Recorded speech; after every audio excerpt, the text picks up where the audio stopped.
ষষ্ঠ ষষ্ঠ স্কন্ধ প্রথম অধ্যায় অজামিলের উপেক্ষানি। অজামিলও কিন্তু আমাদের মতো একজন সংসারী, তবে পদাচারী ব্রাহ্মণ, পদাচারী ব্রাহ্মণের ছেলে অজামিল।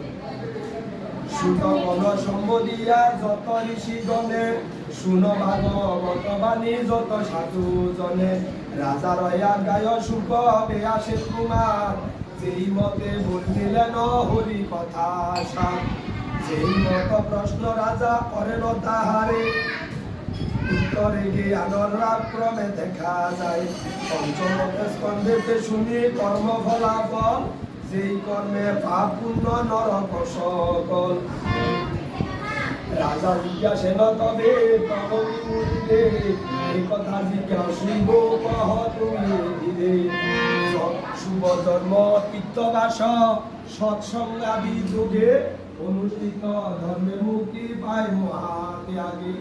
ব্রাহ্মণ রূপে তুমি নিজে ভগবান, মুখ্য ধর্ম যথাযথ করিলে খান। জনমরণ ইহ পর